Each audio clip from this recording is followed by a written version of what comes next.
يفتحون باسمنا باسم الجزائريات اكونتات، ولكن نكشفهم بمجرد ان نطالبهم بالكلام باللهجه العاميه الجزائريه، لانهم مهما اتقنوها سيقعون في الخطا.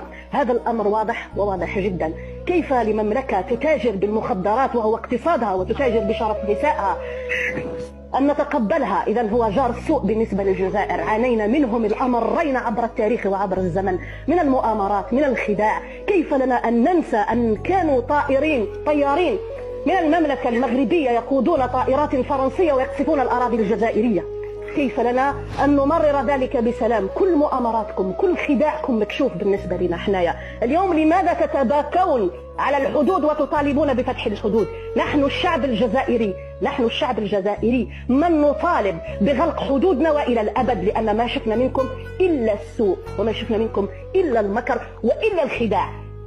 حتى ما ترميوش بلاكم على النظام الجزائري ولا عمي تبون اللي حتى كلمة فخامة وسيادة رفضها وقال لنا أنا واحد من الشعب. ما قال لناش لا بوسوا رجلية ولا أركعوا لي ولا قولوا جلالة الملك. أين هذا الملك؟ ملك المملكة الشريفة أمير المؤمنين من أعراضه التي تنتهك. لماذا يسيس ويتاجر بأعراضكم يا مغربيات؟ لماذا لا تخرجون إلى الشارع؟ لماذا لا تنتفضون من أجل أجسادكم، من أجل شرفكم ومن أجل حرماتكم؟ أنا فقط من أحيي فيكم هن أولئك النسوة الذين يموتون على حدود سبتة ومليليا المحتلتين من طرف اسبانيول تحت جزمة العسكر الاسبانيولي. لماذا لا تحررون هذوك ربما طاهرات لانهم يتاجرنا مساكن، هذوك مغابن، هذوك يروحوا يتاجروا من اجل لقمه العيش. اما انتن يا من تتاجرن باعراضكن لن نقبلكن ابدا. وما تقولوليش رمي بالاعراض او قطف الاعراض، لانه الامر اصبح مفضوح وتجارتكم اصبحت علنيه. لماذا تتهمون السعوديات؟ أنا لست هنا حتى أدافع على المرأة السعودية لأنها أشرف منكن ولأنها في مرتبة عالية مش محتاجة مني. فما بالكم شهيداتنا نحن الجزائريات، سليلات الشهيدات والحرات والحرائر. شتمتمونا بالجماجم مع أنهن شرف أمة عربية وشرف أمة إسلامية لم تتنازل ولم تتاجر بنسائها. فالوقت اللي كانت الجزائر تضحي ونسائها تضحي، ملككم ونظامكم المخزني عقد مؤامرات وعقد اتفاقيات الحماية الفرنسية اكسليبان لن ينساها لكم التاريخ. ما زلتم محتلين إلى غاية 2056 حتى ترتمون في راعي جديد يسمح لكم ولملككم الصنصيص. تعرفون ما معنى 106 جيدا حتى تبقوا في ممارساتكم. يا مملكة بوسبير، روحوا افتحوا وشوفوا مملكة بوسبير في جوجل ماذا سيعطيكم وماذا ستكون النتائج. في وقت كان الجزائريين يموتوا ويحرروا في بلادهم، اليوم جيتوا عايرتونا بالجماجم، ولما شفتوهم انهم شرف امه جيتوا تقسموهم معنا وقلتوا نصفهم مغاربه. اين كان ذلك؟ متى جاهدتم معنا؟ متى دعمتمونا؟ متى كنتم في كتفنا؟ التاريخ لا ينسى والتاريخ لا يمحي. أما من يجيب سيرة بلادي، من يجيب سيرة الجزائر وسيرة نساء الجزائر وأحرار الجزائر وشهداء الجزائر سنكون لهم بالمرصاد. في حياتنا احنا كجزائريين لن نتعدى لا بالشتم ولا بالمؤامرات على أي دولة عربية إسلامية. لا نتدخل في شؤون الدول الداخلية، نحترم الجميع. أما من يتدخل في شؤوننا الداخلية ويشتم شهدائنا فأكيد نحن له بالمرصاد. ماذا سنفعل؟ لن نشتم فقط، نحن سنفضح، سنفتح التاريخ، سنفتح لكم كتب التاريخ وسنجعل الجامع يقرأ. حتى من لم يتعلم أن يقرأ سنجعله يسمع. هذا بكل بساطة يا ندى. فلا تتطاولي على الجزائريين ولا تغيري منابرك من المنابر الجزائرية التي طردت منها شر طردة. وكانت آخر مرة ربما معي أنا شخصيا لما فضحتك، الكل يعرف منها يا ندى الصهيونية. أوكي، فلا تحاولين ذلك. أما بقية الشرذمة الذين يقبلون على نفسهم أنهم يتاجروا بأعراضهم ويتاجروا بشرفهم، هذه المرأة التي تدعي أنها مسلمة، أنا ادعيتك مرات عديدة أيتها المرأة المغربية، إن كنت مضطهدة وترفضين هذه الممارسات اخرجي للشارع وانتفضي، سندعمك جميعا. انتفضي لشرفك، انتفضي لشرفك وانتفضي لشرفك. أوكي، لا أتكلم عن السياسة، لا أتكلم عن السياسة، لا أتكلم عن التاريخ. أنا أتكلم عن التاريخ، أنا أتكلم عن التاريخ، أنا أتكلم عن التاريخ، أنا أتكلم عن التاريخ. وفضحتكن في أكثر من مرة أنكن لا تملكن من الثقافة شيئا، لا تملكن ولا حتى تفرقن بين الكلام في السياسة والكلام في التاريخ. إذا تخرسي. أوكي، لما تقابلك جزائرية على المنابر ارجمي اوكي، لاني اتكلم تاريخ، واطلب من الجميع ان يقرا التاريخ قبل ان يطلع وقبل ان يعلق وقبل ان يواجه.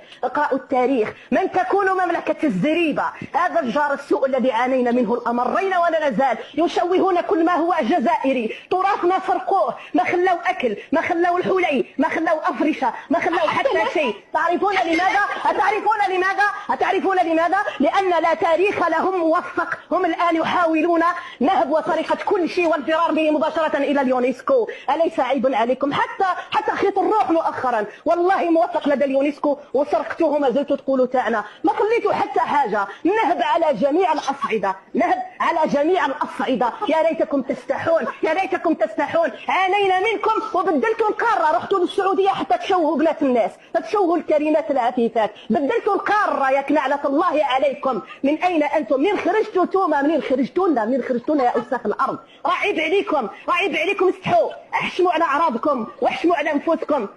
فهمتوا ولا لا؟ كملتوا مع الجزائر؟ لا، ما كملتوش معنا، ما كملتوش معنا. ما زلنا مستمرين، ما زلنا مستمرين في الدفاع عن جزائرنا، على موروثاتنا، على عاداتنا وتقاليدنا اللي تنهبوها. تحبوا تأسسوا الى مملكة جديدة حتى تطمسوا تاريخكم الاسود، لكن والله هيهات هيهات. المرأة الجزائرية ما زالت واقفة، والاحرار الجزائريين، الرجال الاحرار ما زالوا واقفين. سندافع عن كل ما هو جزائري. اما الحدود فلن تفتح ابدا، لانه مطلب شعبي جزائري. بركات. غرقتوا شبابنا بالمخدرات، غرقتونا بالسحور، هبلتونا، كرهتونا في الكرة الأرضية، كرهتونا قارة إفريقيا. يا ريت الجزائر كانت تسحب لسحبت بلادي إلى القطب المتجمد، على أن أكون جارة لمثل هؤلاء الجيران.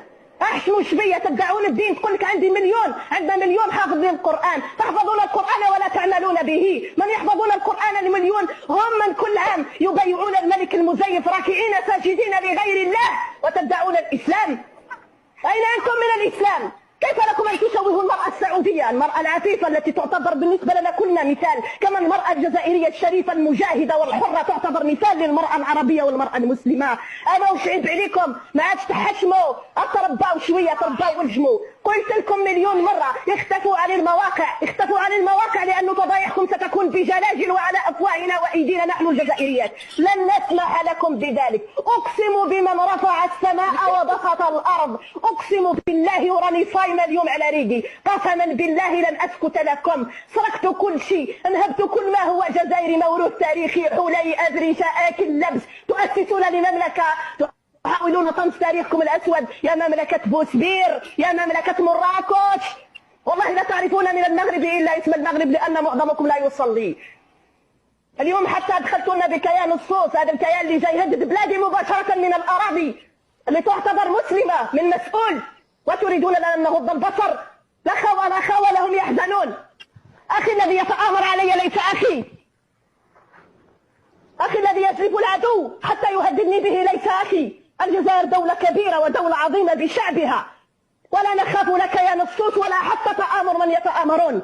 هزمنا أساطير أوروبا، هزموها أجدادي، فما بالكم نحن اليوم دولة قوية وشعب عظيم.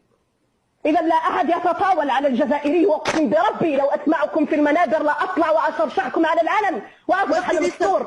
والحمد لله، والحمد لله. أنتم مفضوحات، أنتم مفضوحات. تاريخكم أسود وحاضركم أسود، ولا مستقبل لكم بإذن الله، لا مستقبل لكم بإذن الله. فضحتم أنفسكم يا بائعات الهوى، يا باغيات، يا طاهرات. فضحتوا أنفسكم، خربتوا بيوت بالسحر، خربتوا بيوت، شردتوا أطفال من عائلات. روحوا تعالى انكم خادمات وتتزوجوا بالسحر وتتزوجوا، ومن بعد تجيو السعود وتخليوا فتى سعودي يشتم بنات بلاده لانه مغيب، لانه مغيب في فعل السحر، لانه مغيب. احترموا الجزائريات. خلاص انا اقوم لله، والله يدري ويعلم ما في نفسيتي وما عانيناه. اقسم يا اختي بالله، اقسم بالله عانينا منهم الامرين. انا في الجزائر اقسم بالله معاناتنا معهم لم تكن وليده اليوم، لم تكن من البارحه، من الاجداد. انت تتكلمي على تاريخ لحد يومنا هذا، ما حبوش يحشموا، ما حبوش يترباو، ما حبوش شويه يغضوا شويه، يهديو نار شاعله.